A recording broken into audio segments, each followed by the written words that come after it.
Irma Grese tenía 22 años cuando fue ejecutada por crímenes de guerra. Había enviado a mujeres a las cámaras de gas, torturado prisioneras con látigos, humillaciones y ataques de perros, y mantenido el orden en los campos del Tercer Reich mediante el miedo y la violencia. Fue guardiana en Ravensbrück, Auschwitz y Bergen-Belsen. Participó en selecciones junto a Josef Mengele, supervisó a 30.000 reclusas y aplicó castigos diseñados para destruir cualquier resto de dignidad.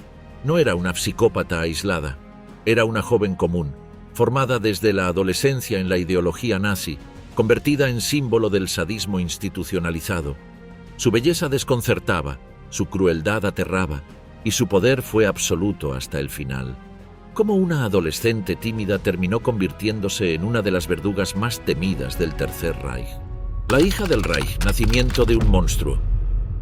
En la pequeña localidad de Retschen, Alemania, nació Irma Ida Ilse Grese el 7 de octubre de 1923, en el seno de una familia trabajadora de 5 hijos.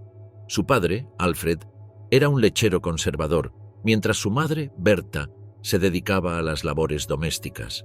Su infancia transcurrió en un entorno rural, alejada del tumulto político que agitaba las grandes ciudades alemanas. Su hermana Helene la describiría como una niña callada e inusualmente retraída, que ante los conflictos optaba por la huida en lugar de la confrontación. El primer punto de inflexión en su vida llegó en 1936. Con apenas 13 años, Irma enfrentó un trauma que marcaría su desarrollo. Su madre se suicidó ingiriendo ácido clorhídrico tras descubrir la infidelidad de su esposo con la hija del tabernero local. La estructura familiar se desmoronó justo cuando Alemania ya había caído bajo el dominio absoluto del nacionalsocialismo. Las escuelas se habían convertido en centros de adoctrinamiento donde cada asignatura servía para inculcar la ideología nazi. El retrato de Hitler presidía cada aula y los jóvenes absorbían diariamente el mensaje de superioridad aria y rechazo a los elementos inferiores de la sociedad. A los 14 años, con un rendimiento académico deficiente y presionada por las necesidades económicas familiares, Irma abandonó la escuela. Trabajó brevemente como ayudante en una granja local y luego como dependienta en una tienda en Lübtheen. Sin embargo, había encontrado un espacio donde sentirse valorada: la Liga de Muchachas Alemanas, Bund Deutscher Mädel.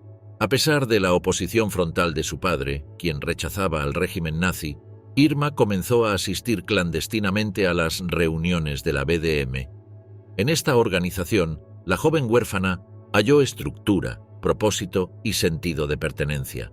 Sus rasgos físicos, cabello rubio, ojos azules, tez clara, eran celebrados como el ideal de belleza aria, recibiendo por primera vez en su vida elogios y atención. La Liga de Muchachas Alemanas funcionaba como el equivalente femenino de las juventudes hitlerianas, acogiendo a niñas y adolescentes entre 10 y 18 años. Bajo la apariencia de un grupo juvenil convencional, moldeaba a las futuras madres del Reich según los principios nazis. Las actividades incluían deportes y acampadas, pero también adoctrinamiento intensivo, lecciones sobre higiene racial, biología nacionalsocialista y lealtad incondicional al Führer. Para Irma, cuya personalidad se formaba en un entorno donde el vacío emocional se mezclaba con la propaganda omnipresente, la BDM ofrecía respuestas a todas sus dudas existenciales. La inseguridad de la adolescencia encontraba alivio en las certezas absolutas del nazismo. Su timidez se transformaba en orgullo racial. Su sensación de abandono se mitigaba con la pertenencia a una comunidad del pueblo, Volksgemeinschaft. La desobediencia a su padre para asistir a las reuniones marcó el primer paso en su radicalización. Irma rompió progresivamente con los valores tradicionales de su hogar y abrazó la nueva moralidad nacionalsocialista, donde la lealtad al Estado primaba sobre los lazos familiares. En 1939, con 16 años, solicitó ingreso como aprendiz de enfermería en el sanatorio de Hohenlichen, donde se atendía a oficiales de las SS y soldados heridos. Allí conoció al doctor Karl Gebhardt, médico personal de Heinrich Himmler y futuro criminal de guerra. Aunque no fue aceptada como enfermera profesional por insuficiente preparación académica, este contacto inicial con el mundo de las SS abrió ante ella nuevas perspectivas. Tras este intento fallido, Irma trabajó brevemente en una granja lechera de Fürstenberg. A través de contactos establecidos en Hohenlichen, conoció la posibilidad de formarse como vigilante en el sistema de campos de concentración. Era un empleo que prometía uniforme, autoridad, alojamiento y la oportunidad de contribuir directamente a la limpieza racial de Alemania. En julio de 1942, con apenas 18 años, Irma Grese ingresó como aspirante a Aufseherin, supervisora, en el campo de concentración femenino de Ravensbrück. El paso de niña tímida a devota del Tercer Reich estaba completo. La semilla del mal había sido sembrada en terreno fértil. Una adolescente emocionalmente vulnerable, educada en escuelas nazificadas, alejada de la influencia moderadora familiar y expuesta constantemente a la glorificación de la violencia como método purificador. Ravensbrück, el ritual de sangre que forja verdugos.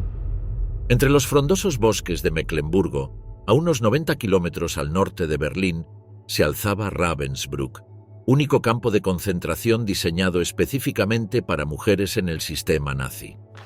Inaugurado en mayo de 1939, lo que comenzó como una instalación para recluir a opositoras políticas se transformó rápidamente en un centro de terror que albergaría a más de 130.000 mujeres de toda Europa.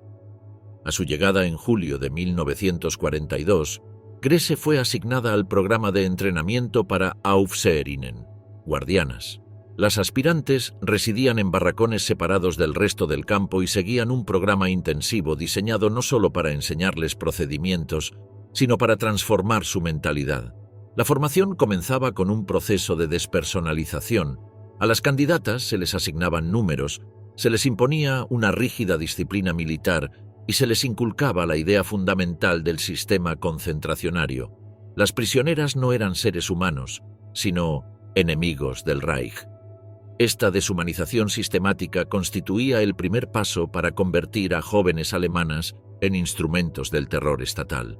Al frente del adiestramiento estaba Dorothea Binz, supervisora jefe de Ravensbrück y una de las figuras más temidas del campo. Binz impartía lecciones prácticas de brutalidad.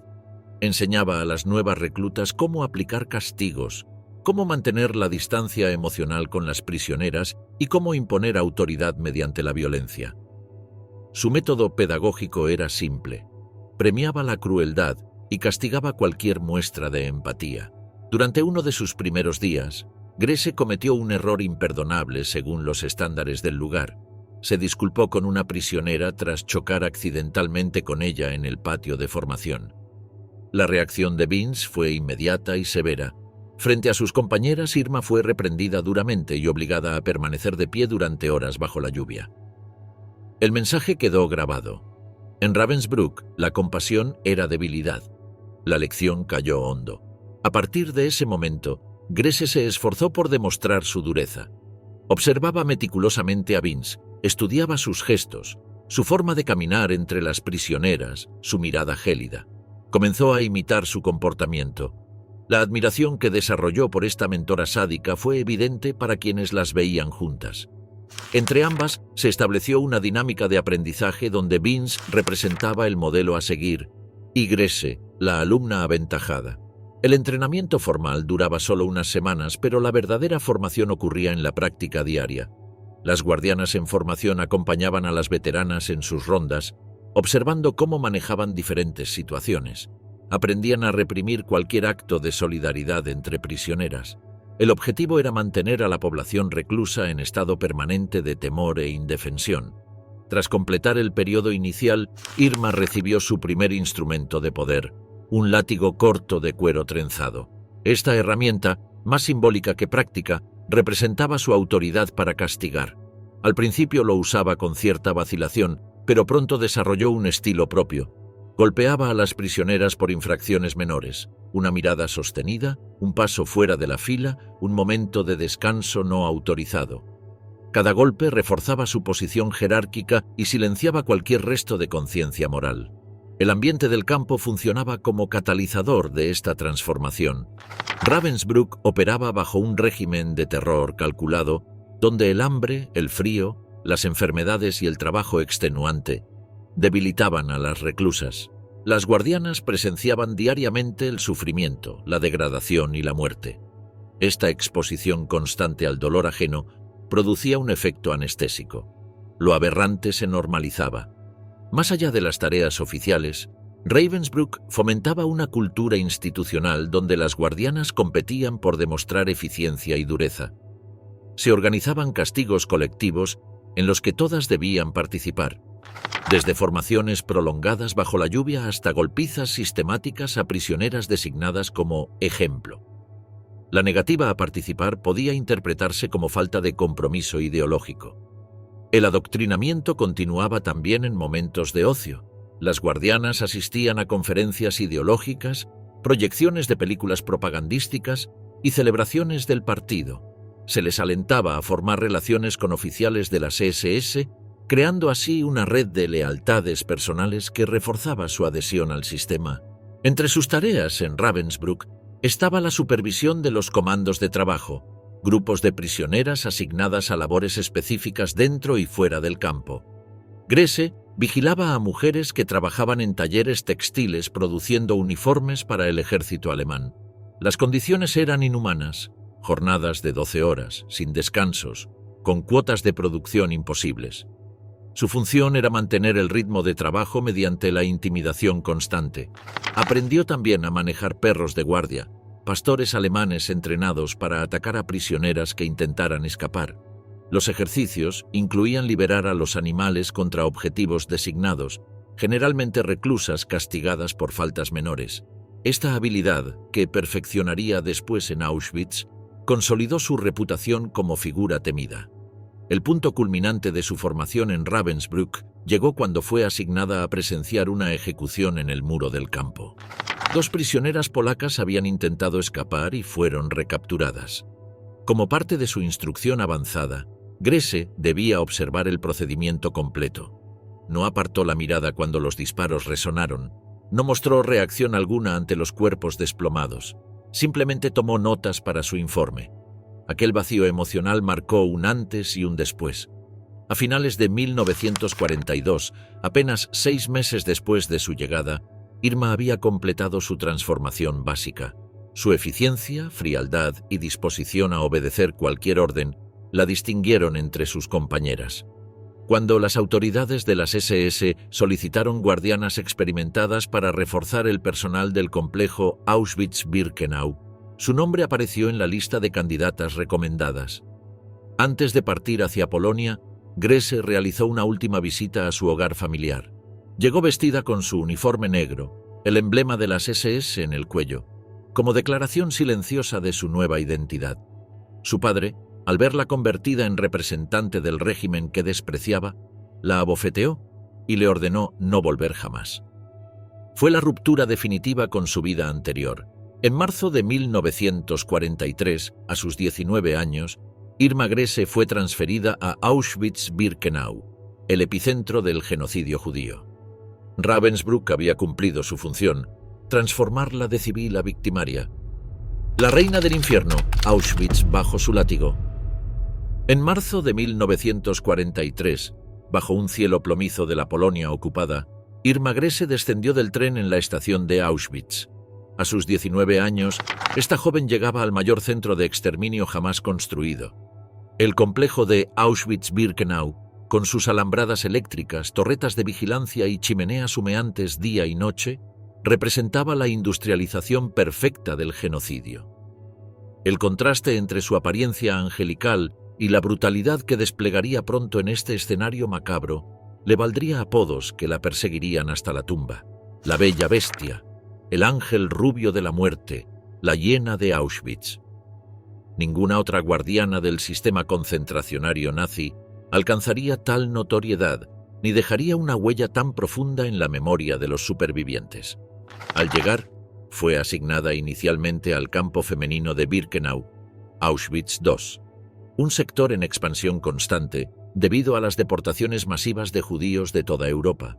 Sus primeras tareas fueron relativamente menores: supervisión de comandos de trabajo, control de correspondencia, vigilancia durante los repartos de comida. Sin embargo, su dedicación y su preparación previa llamaron rápidamente la atención de sus superiores. En mayo de 1944, coincidiendo con el inicio de la deportación masiva de judíos húngaros, Irma fue ascendida al rango de Oberaufseherin, supervisora senior. A pesar de su juventud, se convirtió en responsable del campo femenino C de Birkenau, supervisando a otras guardianas y ejerciendo control directo sobre aproximadamente 30.000 prisioneras. El poder que este nombramiento le confirió era prácticamente absoluto. Vida y muerte pendían de sus decisiones, sus gestos, sus caprichos. Su participación en el proceso de exterminio adoptó múltiples formas. La más directa era su presencia en las selecciones. Cuando los trenes repletos de deportados llegaban a la rampa de Birkenau, Grese formaba parte del comité de recepción. Junto al infame doctor Joseph Mengele y otros oficiales, determinaba quiénes serían enviados directamente a las cámaras de gas y quiénes ingresarían al campo como mano de obra esclava. Un leve gesto de su látigo decidía destinos. A la izquierda, la muerte inmediata. A la derecha, una agonía prolongada. El testimonio de Olga Lengyel, médica judía húngara que sobrevivió a Auschwitz, relata cómo Grese seleccionaba específicamente a mujeres jóvenes y atractivas para eliminarlas, movida por celos patológicos. Bastaba que una prisionera tuviera un rostro hermoso o un cuerpo bien formado para que Irma la marcara para la cámara de gas, escribió Lengyel en sus memorias. Esta combinación de sadismo y envidia refleja la compleja psicología que operaba bajo el sistema deshumanizador nazi. En el día a día del campo, Grese instauró un régimen de terror constante. Las formaciones, Appell, bajo su supervisión eran particularmente temidas. Obligaba a mujeres enfermas y debilitadas a permanecer horas de pie, inmóviles, bajo sol abrasador o nieve. Quien se desmayaba recibía una paliza. Quien intentaba ayudar a una compañera caída era castigada con igual o mayor severidad. El objetivo era claro: destruir cualquier vestigio de solidaridad entre prisioneras. Los testimonios sobre sus métodos de tortura son escalofriantes en su creatividad perversa. Una de sus técnicas favoritas consistía en ordenar a prisioneras sostener pesadas piedras con los brazos extendidos durante horas. Cuando los brazos finalmente cedían por agotamiento, Grese las golpeaba por desobediencia. Otra práctica habitual era obligar a mujeres a arrodillarse sobre grava afilada mientras recitaban lemas nazis. Los perros bajo su control se convirtieron en extensiones de su crueldad. Durante una marcha de prisioneras hacia los sitios de trabajo exteriores, Grese montaba una bicicleta junto a la columna, con sus pastores alemanes corriendo al lado. Cuando alguna mujer se rezagaba por fatiga, ordenaba a los animales atacar. Testigos describieron cómo contemplaba estos ataques con visible excitación. Sus ojos brillaban y su respiración se aceleraba, según declararon posteriormente ante el tribunal. Otro aspecto perturbador de su comportamiento en Auschwitz fue su fascinación por los experimentos médicos. Mantenía una relación estrecha con Joseph Mengele, a quien acompañaba frecuentemente en sus visitas al bloque médico. Según testimonios de personal sanitario prisionero, Grese observaba procedimientos quirúrgicos realizados sin anestesia y mostraba particular interés en experimentos ginecológicos que dejaban a las víctimas estériles o gravemente mutiladas. La doctora Gisela Perl, ginecóloga judía forzada a asistir a Mengele, ofreció uno de los retratos más perturbadores de Grese. Era una de las mujeres más hermosas que he visto. Su cuerpo perfecto, su rostro angélico, sus ojos azules los más inocentes imaginables. Y sin embargo, Irma Grese era la pervertida más depravada, cruel e imaginativa que jamás conocí. Esta dualidad entre apariencia e interior fue lo que la convirtió en símbolo del mal banalizado. La dimensión sexual de su sadismo fue otro elemento recurrente en los testimonios. Varias supervivientes relataron cómo Grese seleccionaba a prisioneras jóvenes para abusos sexuales. Establecía relaciones de poder donde las elegidas recibían temporalmente mejor trato a cambio de someterse a sus deseos. Cuando se cansaba de ellas, frecuentemente las enviaba a las selecciones para la cámara de gas. Simultáneamente, mantenía relaciones con varios oficiales de las SS, incluido el ingeniero Fritz Hössler. Se la veía paseando del brazo con él por el campo, comportándose como una pareja normal en medio del infierno. Esta capacidad para compartimentar, actuar con normalidad en ciertas esferas mientras perpetraba atrocidades en otras, es característica de los perpetradores del Holocausto. En 1944, durante el apogeo del exterminio de judíos húngaros, Auschwitz-Birkenau operaba a plena capacidad. Las cámaras de gas y crematorios funcionaban día y noche. En ese contexto de industrialización del asesinato, Grese perfeccionó su maquinaria personal de terror.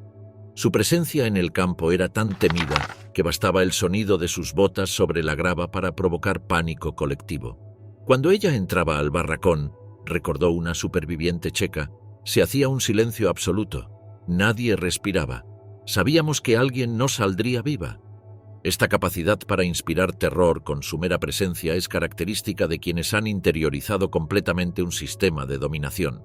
Hacia enero de 1945, con el avance del Ejército Rojo hacia Polonia Occidental, comenzó la evacuación de Auschwitz. Himmler había ordenado que ningún prisionero capaz de testificar cayera en manos soviéticas. Se iniciaron entonces las tristemente célebres Marchas de la Muerte, donde miles de reclusos fueron obligados a caminar cientos de kilómetros en pleno invierno. Grese participó en la organización de estas marchas, seleccionando quiénes partirían y quiénes, por debilidad extrema, serían ejecutados in situ. El 18 de enero de 1945 abandonó definitivamente Auschwitz.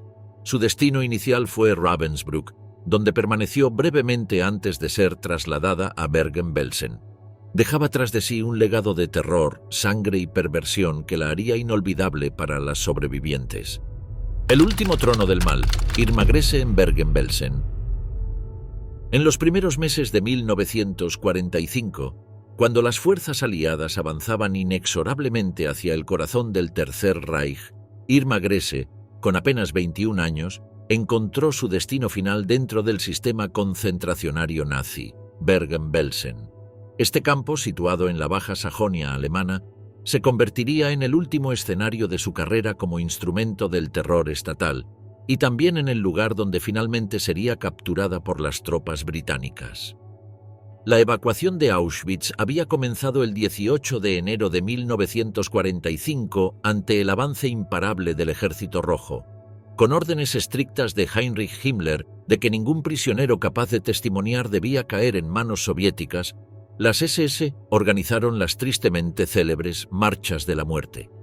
Miles de reclusos debilitados por años de malnutrición y trabajos forzados fueron obligados a caminar cientos de kilómetros en pleno invierno, con temperaturas bajo cero, escasa alimentación y vigilancia implacable. Grese participó activamente en estas evacuaciones, escoltando a prisioneras durante el trayecto hacia Ravensbrück.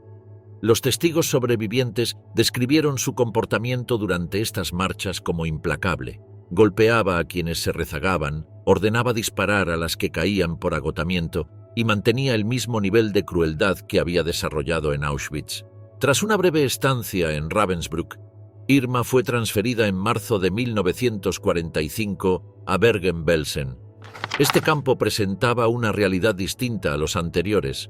Originalmente establecido como campo de permanencia para prisioneros con documentos extranjeros que potencialmente podrían ser intercambiados por alemanes retenidos en el exterior, Belsen no contaba con cámaras de gas ni instalaciones diseñadas expresamente para el exterminio masivo.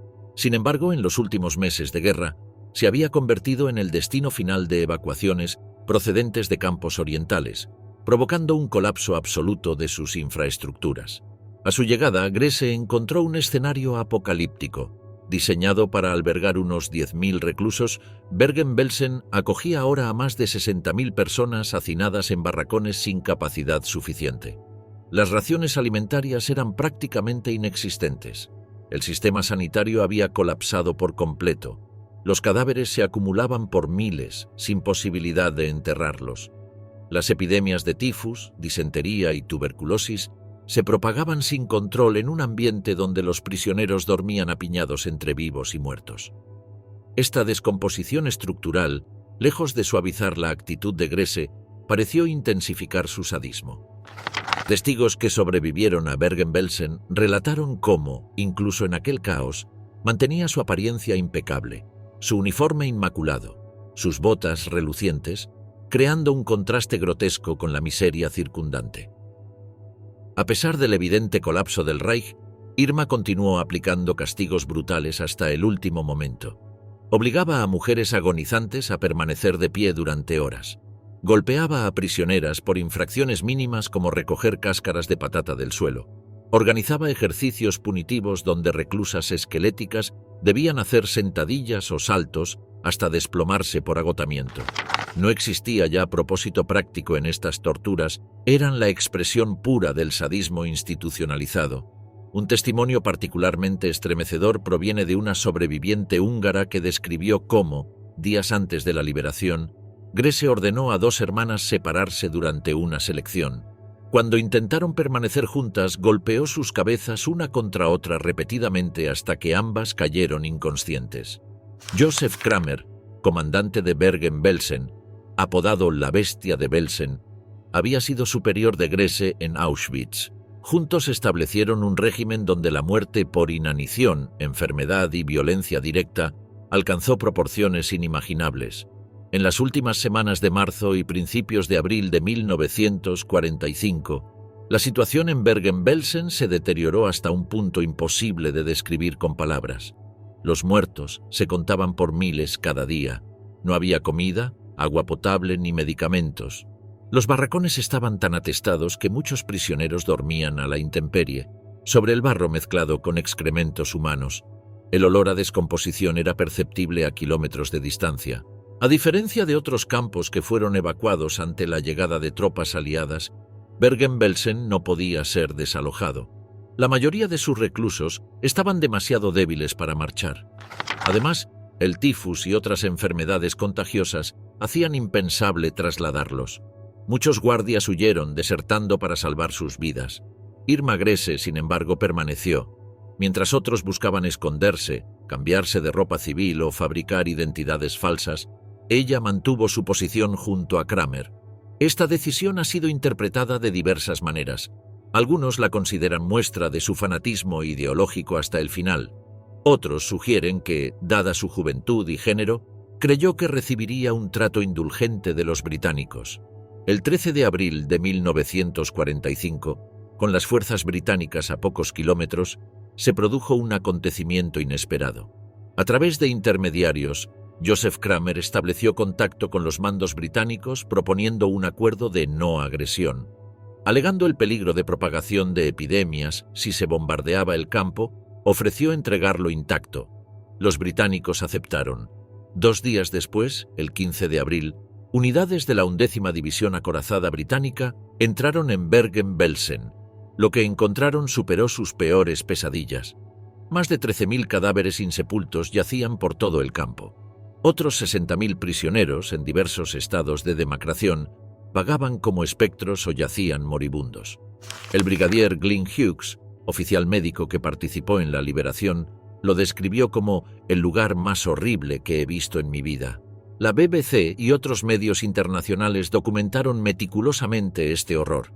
Las imágenes de montañas de cadáveres esqueléticos, fosas comunes y supervivientes que parecían cadáveres andantes impactaron al mundo. Bergen-Belsen se convirtió en símbolo del Holocausto y sus liberadores en testigos de excepción de la barbarie nazi. Irma Grese no intentó escapar. Estaba presente, con su uniforme completo, cuando los británicos tomaron control del campo. Las primeras horas tras la liberación fueron caóticas. Los soldados, sobrecogidos por el horror que presenciaban, tuvieron que concentrarse en medidas sanitarias urgentes. Organizaron equipos médicos, distribuyeron alimentos con extrema precaución, pues una alimentación repentina podía matar a prisioneros severamente desnutridos, y comenzaron la titánica tarea de enterrar miles de cadáveres. Para esta última labor, los británicos utilizaron al personal nazi capturado. Guardias, oficiales administrativos y médicos de las SS fueron obligados a cargar cadáveres y depositarlos en fosas comunes excavadas con bulldozers. Entre ellos estaba Irma Grese, quien durante 2 días trasladó cuerpos bajo vigilancia armada. Las fotografías de este momento, la joven guardiana cargando cadáveres de víctimas que posiblemente ella misma había torturado, se convirtieron en imágenes icónicas del final del Tercer Reich. El 17 de abril, 2 días después de la liberación, Grese fue formalmente arrestada. Junto con otros miembros del personal de Belsen, Fue recluida temporalmente en una antigua academia de entrenamiento de tanques de la Wehrmacht, ubicada a 3 kilómetros del campo. Durante el interrogatorio inicial, mantuvo una actitud desafiante. Cuando un oficial británico le preguntó si sentía remordimiento por lo ocurrido, respondió con una frase que definió su posición ideológica. Era nuestro deber exterminar elementos antisociales para que el futuro de Alemania quedara asegurado. Esta declaración, más que cualquier acto específico, revelaba la verdadera naturaleza del crimen. No se trataba solo de crueldad individual, sino de una perversión ética sistematizada, donde el asesinato en masa se justificaba como imperativo moral. Irma Grese no se veía a sí misma como criminal, se consideraba una funcionaria eficiente que había cumplido su deber hacia el Estado y la raza. Los días siguientes a su arresto estuvieron marcados por un contraste brutal. Mientras los médicos militares luchaban desesperadamente por salvar a miles de prisioneros, muchos de los cuales murieron a pesar de los esfuerzos, demasiado debilitados para recuperarse, Grese y otros detenidos aguardaban su destino. Para las víctimas que sobrevivieron lo suficiente para ver a sus verdugos bajo custodia, este momento representó una inversión del orden que durante años había regido sus vidas. Bergen-Belsen constituyó el último capítulo de la carrera de Irma Grese como instrumento del terror nazi. Su comportamiento allí, manteniéndose fiel a la brutalidad institucionalizada incluso cuando el régimen se desmoronaba a su alrededor, demuestra cómo el sistema concentracionario no solo destruía a sus víctimas directas, sino que también deformaba irrevocablemente a sus operadores. La hora del juicio, el mundo contra la hiena de Auschwitz. A mediados de septiembre de 1945, 5 meses después de la liberación de Bergen-Belsen, comenzó en la pequeña ciudad de Lüneburg uno de los primeros procesos judiciales contra criminales nazis. Conocido oficialmente como el primer juicio de Belsen, se desarrolló bajo jurisdicción militar británica en el ayuntamiento local, convertido provisionalmente en tribunal. Entre los 45 acusados, guardias, oficiales y médicos del sistema concentracionario, una figura captó inmediatamente la atención internacional: Irma Grese, la guardiana más joven y notoria, cuyo rostro angelical contrastaba dramáticamente con los crímenes que se le imputaban. El tribunal estaba presidido por el mayor general H.P.M. Bernie Ficklin, acompañado por un panel de oficiales británicos. El fiscal principal, coronel T.M. Backhouse, había preparado una acusación meticulosa basada en cientos de testimonios de supervivientes, documentación capturada y evidencia forense recopilada tras la liberación. Los cargos contra Grese eran extremadamente graves: crímenes de guerra, maltrato sistemático de prisioneros y participación directa en la selección de víctimas para las cámaras de gas en Auschwitz-Birkenau. Desde el primer día, la presencia de Irma generó una fascinación morbosa. A sus 22 años recién cumplidos, vestida con un sencillo traje gris y el cabello rubio cuidadosamente peinado, parecía más una secretaria que una de las peores criminales de guerra del siglo XX. Los periodistas presentes destacaron inmediatamente esta contradicción visual. Una corresponsal del London Times escribió: «Cuesta creer que esta muchacha de aspecto inocente sea la misma que infligió torturas indescriptibles a mujeres indefensas. El horror se esconde tras un rostro de muñeca». El proceso judicial seguía el modelo anglosajón: presentación de cargos, testimonios de testigos, interrogatorios cruzados y alegatos finales. A Grese se le asignó un abogado defensor, el mayor L.S.W. Cranfield, oficial británico que asumió la tarea con profesionalidad pero sin entusiasmo. La estrategia defensiva era limitada: negar las acusaciones más graves, minimizar su autoridad real dentro del sistema y caracterizarla como una joven que simplemente seguía órdenes superiores.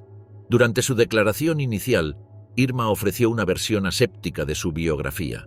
Afirmó haber intentado convertirse en enfermera, pero que el servicio de empleo alemán la envió contra su voluntad a Ravensbrück.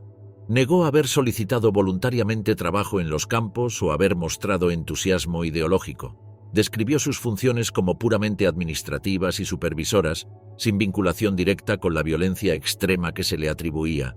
Sobre el uso del látigo, uno de los elementos más mencionados por los testigos, admitió haberlo portado pero minimizó su utilización.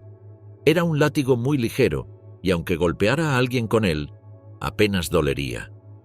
Esta declaración provocó murmullos de incredulidad entre los supervivientes presentes en la sala. Negó rotundamente haber participado en selecciones para cámaras de gas o haber ordenado ejecuciones. Su estrategia era clara: reconocer lo mínimo innegable y rechazar lo más grave. El verdadero impacto del juicio llegó con los testimonios de las víctimas. Durante semanas, decenas de supervivientes de diferentes nacionalidades, polacas, húngaras, francesas, checas, holandesas, subieron al estrado para relatar sus experiencias. Sus declaraciones, a menudo interrumpidas por lágrimas o momentos de bloqueo emocional, construyeron un retrato coherente y devastador de la acusada. Una testigo polaca, Ilona Stein, relató cómo Grese golpeó brutalmente a una prisionera que había recogido un trozo de nabo del suelo para calmar su hambre. La pateó repetidamente en el abdomen mientras yacía en el suelo, gritando que era una cerda judía que robaba comida alemana. Otra superviviente, Helen Copper, describió cómo Irma usaba a sus perros contra prisioneras debilitadas. Ordenaba a los animales atacar mientras ella observaba con una expresión de placer intenso. No apartaba la mirada ni un segundo. Particularmente impactantes fueron los testimonios relacionados con su comportamiento durante las selecciones en Auschwitz. Varias testigos coincidieron en que Grese no solo acompañaba a médicos como Mengele, sino que realizaba selecciones por iniciativa propia, enviando mujeres a las cámaras de gas por capricho o animosidad personal. La doctora Ada Bimko, médica judía polaca obligada a trabajar en la enfermería de Auschwitz, ofreció uno de los testimonios más detallados sobre la implicación de Grese en experimentos médicos. Describió cómo la acusada asistía regularmente a operaciones quirúrgicas realizadas sin anestesia y mostraba particular interés en procedimientos ginecológicos que dejaban a las víctimas estériles. Su expresión durante estas sesiones, declaró Bimko, era de fascinación absoluta, como quien observa un espectáculo placentero. Estos relatos construyeron gradualmente una imagen de Grese, no como simple ejecutora de órdenes, sino como perpetradora entusiasta que excedía sus funciones oficiales para infligir sufrimiento gratuito. Los testimonios revelaban una mujer que había encontrado en el poder absoluto sobre otros seres humanos una fuente de gratificación personal y que había desarrollado un sistema propio de tortura y humillación. La acusada permaneció impasible durante todo el proceso. Sentada erguida, con las manos sobre el regazo, escuchaba los testimonios sin mostrar reacción visible, ni arrepentimiento, ni ira, ni negación exaltada. Esta frialdad impresionó a los observadores tanto como las atrocidades descritas. Un periodista del Manchester Guardian la describió como una estatua con uniforme, incapaz de comprender la magnitud de sus actos, o lo que es más aterrador, plenamente consciente pero indiferente. Durante los contrainterrogatorios, Grese negó sistemáticamente todas las acusaciones específicas.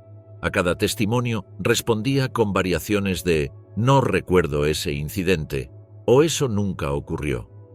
Cuando se le mostraron fotografías de cadáveres apilados en Bergen-Belsen, respondió que ella supervisaba solo una sección del campo y no era responsable de las condiciones generales.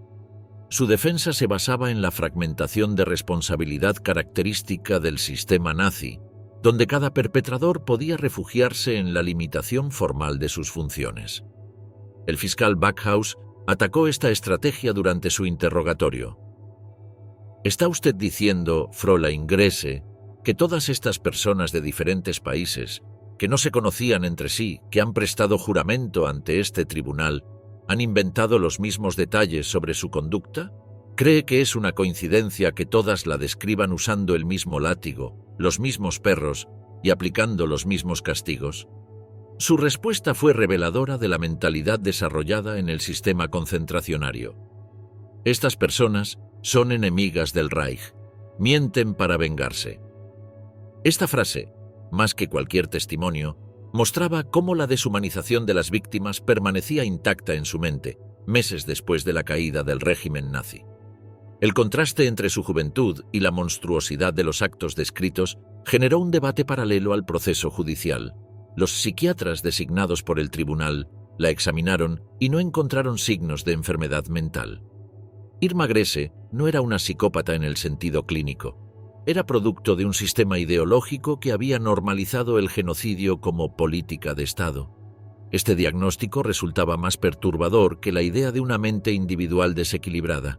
Un momento crucial del juicio ocurrió cuando la defensa intentó argumentar que Grese, como mujer joven sin educación superior, había sido manipulada por el aparato de propaganda nazi desde su adolescencia. El fiscal respondió con una pregunta directa. ¿Se considera usted responsable de alguna muerte en Auschwitz o Bergen-Belsen? Tras un largo silencio, Irma respondió: no, solo cumplía mi deber.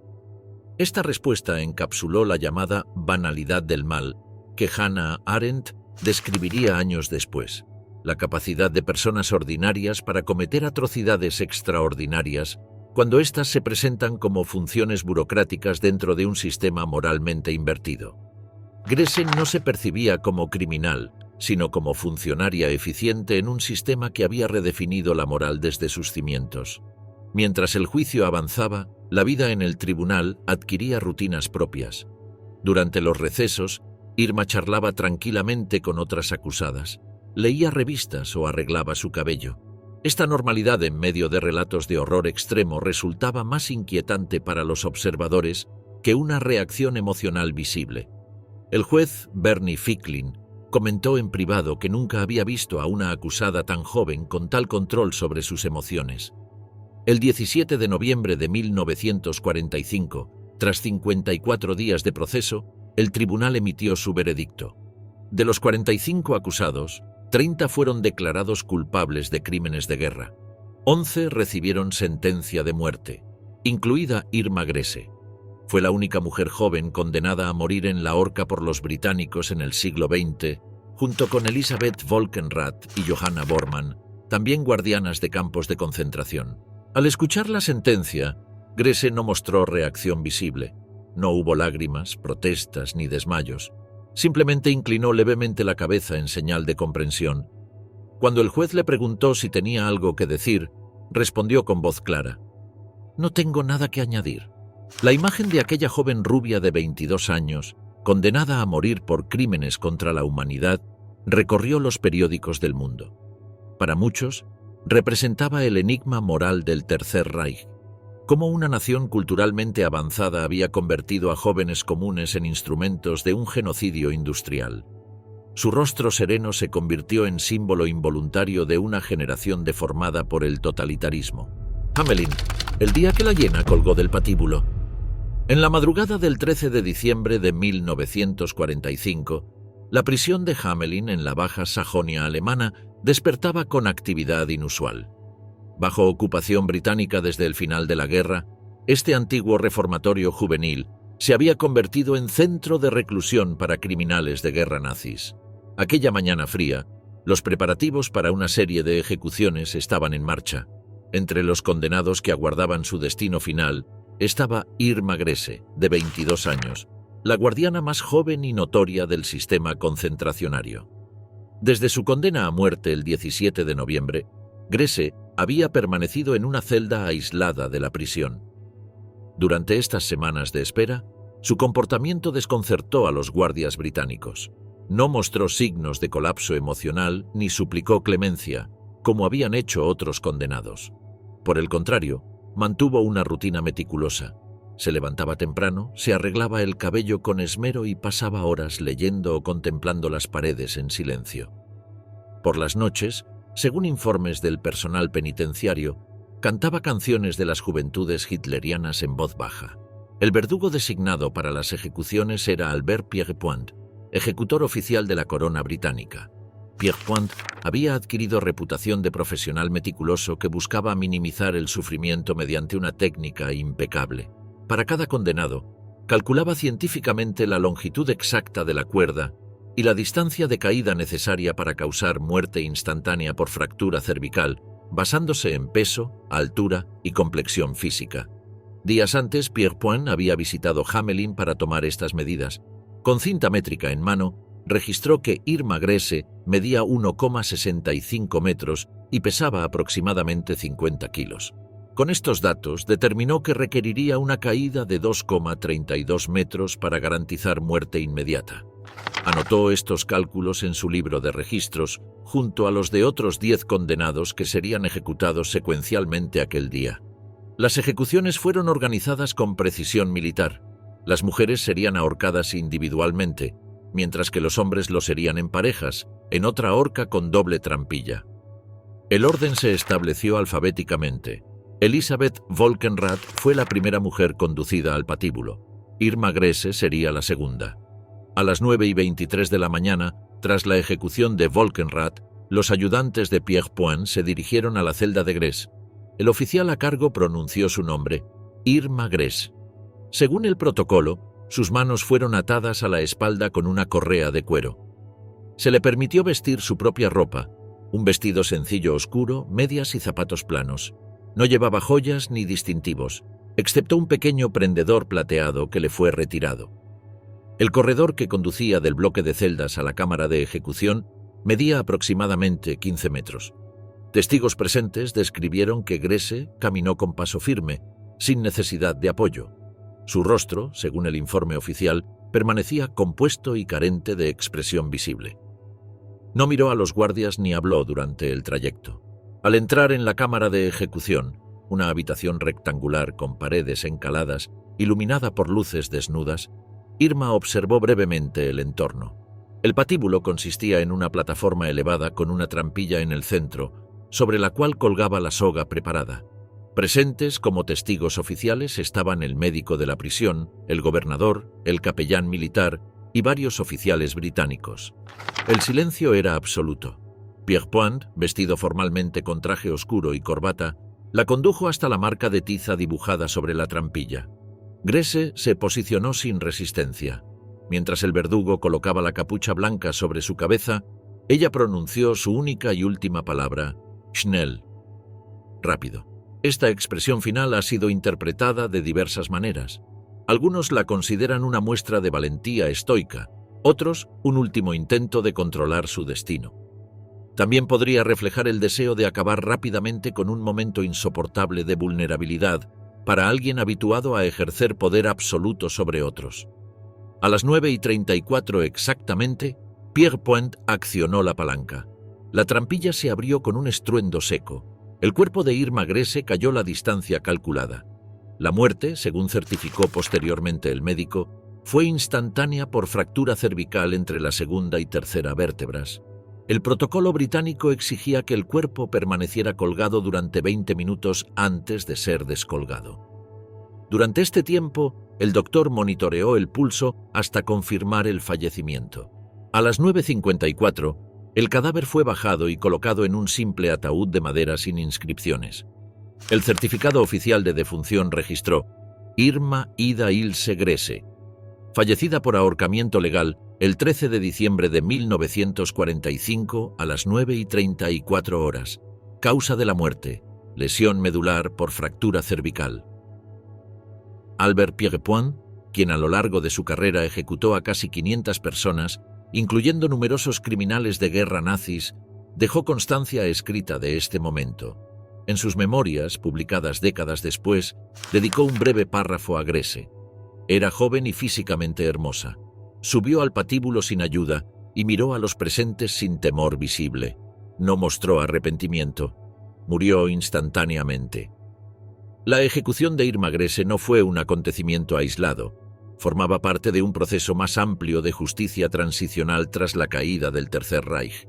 Aquel mismo día fueron ejecutados otros 10 condenados del juicio de Belsen, incluidos Joseph Kramer, comandante del campo, y Elisabeth Volkenrath, supervisora jefe.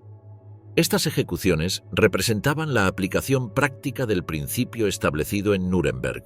Los crímenes contra la humanidad debían ser castigados, independientemente de si fueron cometidos bajo órdenes superiores. Para los supervivientes de los campos, noticias como la ejecución de Grese ofrecían cierto sentido de clausura, aunque muchos manifestaron que ningún castigo podría compensar verdaderamente lo vivido. Magda Hellinger, sobreviviente húngara de Auschwitz, declaró: «Su muerte no devuelve la vida a quienes asesinó, pero al menos demuestra que hasta los monstruos más bellos enfrentan finalmente consecuencias. La prensa internacional cubrió extensamente las ejecuciones. The Times de Londres publicó: Justicia en Hamelin, ejecutados los verdugos de Belsen. El New York Times tituló: Cae la bella bestia, Irma Grese ahorcada por británicos. Estas noticias generaron reacciones mixtas. Para muchos representaban justicia necesaria, para otros planteaban cuestiones incómodas sobre la pena capital, incluso aplicada a criminales de guerra. Lo que hizo particularmente impactante la ejecución de Grese fue su juventud. Con 22 años, era la mujer más joven ejecutada bajo jurisdicción británica en el siglo XX. Su apariencia angelical contrastaba dramáticamente con los actos monstruosos que había cometido. Esta contradicción alimentaba preguntas perturbadoras. ¿Cómo una joven aparentemente normal había llegado a tales extremos de crueldad? ¿Qué revelaba esto sobre la naturaleza humana y el poder del adoctrinamiento totalitario? Tras la ejecución, siguiendo procedimientos estándar británicos, el cuerpo de Irma Grese no fue entregado a familiares ni trasladado a un cementerio público. Junto con los otros ejecutados, fue enterrado en una fosa sin marcar dentro del patio posterior de la prisión de Hamelin. Esta práctica buscaba evitar que las tumbas se convirtieran en lugares de peregrinación para simpatizantes nazis. Solo un número identificaba cada cuerpo, sin lápidas ni ceremonias. El ataúd de Grese fue depositado en una zanja excavada para la ocasión, a apenas metros del patíbulo donde había caído. La tierra fue apisonada, sin marcas ni referencias visibles. El capellán militar pronunció una breve oración, no por respeto al difunto, sino como afirmación de los principios humanitarios que el proceso de justicia buscaba restaurar. Las pertenencias personales de Irma, escasas y de poco valor, fueron inventariadas y almacenadas. Entre ellas había un pequeño diario donde había escrito algunas reflexiones durante su tiempo en prisión. Aunque el contenido completo nunca fue revelado públicamente, los oficiales que lo revisaron mencionaron que contenía principalmente reflexiones sobre su infancia y algunas referencias a su creencia persistente en la ideología nazi. No había menciones de arrepentimiento. Con su ejecución, Irma Grese se convirtió en símbolo de varios fenómenos simultáneos: la capacidad del totalitarismo para corromper a jóvenes comunes, la banalidad del mal personificada en ejecutores directos, el papel de las mujeres en sistemas represivos y la dificultad de aplicar justicia convencional a crímenes sin precedentes. Su muerte no respondió a estas cuestiones, pero las planteó con claridad para generaciones futuras. El 13 de diciembre de 1945, a las 9:34 de la mañana, la vida de Irma Grese terminó. Su legado de horror, sin embargo, sobreviviría en los testimonios de quienes padecieron bajo su mando. El sepulcro maldito, la tumba que nunca descansa. Durante casi una década, el cuerpo de Irma Grese permaneció olvidado bajo el patio posterior de la prisión de Hamelin, junto a los restos de otros criminales de guerra ejecutados por los británicos. Sin lápida, sin flores, sin ceremonias conmemorativas. El silencio que rodeaba su tumba parecía un intento simbólico de borrar su existencia, como si la tierra pudiera absorber no solo sus restos físicos, sino también la memoria de sus crímenes. Sin embargo, en 1954, circunstancias políticas y administrativas perturbaron este olvido deliberado. Aquel año, como parte del proceso de normalización de relaciones con la nueva República Federal de Alemania, las autoridades británicas decidieron devolver el control de la prisión de Hamelin a la administración alemana. Esta transferencia planteó una cuestión práctica: ¿qué hacer con las tumbas anónimas del patio? Las autoridades acordaron exhumar los restos de los 91 ejecutados, entre ellos Grese, y trasladarlos al cementerio municipal de Hamelin, específicamente a un sector denominado Am Well. El proceso de exhumación, realizado con discreción para evitar publicidad, fue documentado meticulosamente. Expertos forenses identificaron cada cuerpo mediante registros dentales y características físicas preservadas. Los restos de Irma fueron extraídos, colocados en un nuevo ataúd y preparados para su reubicación. Aquellas manos que habían golpeado, torturado y seleccionado víctimas para la muerte eran ahora apenas huesos frágiles manipulados con guantes de látex por funcionarios silenciosos. El traslado al cementerio Amwell desató controversia. Grupos de supervivientes del Holocausto protestaron contra lo que consideraban un entierro digno para criminales de guerra. La comunidad judía alemana, en proceso de reconstrucción, expresó preocupación por la posibilidad de que estas tumbas se convirtieran en lugares de peregrinación para simpatizantes neonazis. Por otra parte, algunos familiares de los ejecutados reclamaban el derecho a marcar las tumbas con nombres. La solución fue un compromiso incómodo. Los cuerpos serían enterrados en parcelas individuales, pero sin nombres visibles. Solo pequeñas cruces de madera, costeadas por familiares que las solicitaran específicamente, marcarían algunas tumbas. La de Grese recibió una de estas cruces, pagada por una hermana que mantuvo siempre perfil bajo y nunca habló públicamente sobre ella. Lo que las autoridades no pudieron controlar fue el conocimiento no oficial sobre la ubicación exacta de cada tumba. A través de rumores, información filtrada y mapas guardados por antiguos empleados del cementerio, grupos neonazis identificaron la parcela donde yacía Irma. A finales de los años 60 y principios de los 70, comenzaron a aparecer periódicamente flores, pequeñas banderas con símbolos prohibidos y notas manuscritas. Para ciertos círculos extremistas, la bella bestia se había convertido en mártir, víctima del castigo impuesto por los vencedores. Este fenómeno inquietante ilustra un patrón recurrente en sociedades post-conflicto: la transformación de perpetradores en símbolos políticos. A través de publicaciones marginales, panfletos clandestinos y, posteriormente, foros de Internet, la figura de Grese fue distorsionada. Se minimizaron sus crímenes. Se exageraron circunstancias atenuantes. Se fabricaron narrativas donde aparecía como joven patriota sacrificada. Ante este culto emergente, las autoridades alemanas adoptaron medidas más estrictas. En 1985, todas las cruces de madera fueron retiradas del sector Amwell. El área fue nivelada y cubierta con césped uniforme, eliminando cualquier referencia visible. Los registros oficiales que indicaban la ubicación exacta de cada tumba fueron clasificados. La intención era clara: crear un olvido administrativo que dificultara la veneración neofascista. Sin embargo, esta decisión generó debate entre historiadores y especialistas en memoria histórica. Algunos argumentaban que el borrado deliberado de estas tumbas representaba una forma de evasión colectiva, un intento de eliminar no solo los símbolos, sino también la reflexión necesaria sobre cómo ciudadanos comunes se habían convertido en perpetradores. Otros defendían la medida como necesaria para evitar la glorificación de criminales. La paradoja resultante es fascinante. Mientras los restos físicos de Grese eran deliberadamente oscurecidos, su figura ganaba presencia en la cultura popular y académica. Documentales, libros, artículos especializados y obras de ficción exploraban su caso desde múltiples ángulos.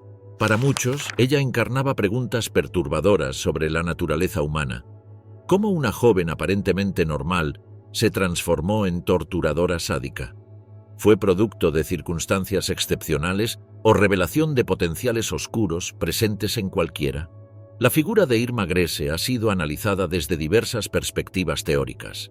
Los enfoques psicológicos exploran cómo su infancia traumática, suicidio materno, relación conflictiva con un padre autoritario, pudo crear vulnerabilidades que el adoctrinamiento nazi explotó. Los análisis feministas examinan cómo el régimen ofreció a mujeres como ella un tipo particular de empoderamiento perverso, basado en la dominación de otros seres humanos.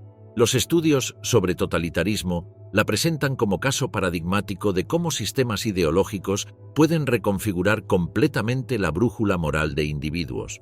La filósofa Hannah Arendt proporcionó herramientas conceptuales para entender casos como el suyo a través de su análisis de Adolf Eichmann. El concepto de banalidad del mal, la idea de que atrocidades extremas pueden ser cometidas por personas ordinarias siguiendo órdenes dentro de sistemas burocráticos, ilumina aspectos del comportamiento de Grese. Como Eichmann, ella no mostraba signos de sadismo patológico previo ni de trastornos evidentes.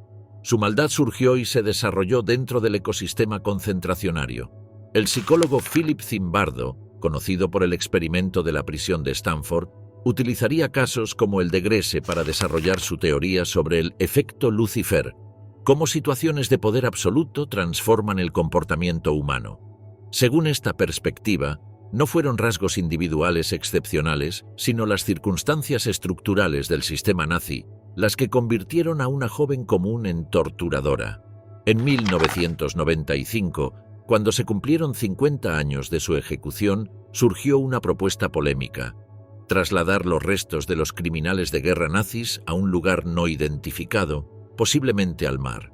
Los proponentes argumentaban que esta medida eliminaría definitivamente el problema de las tumbas de peregrinación.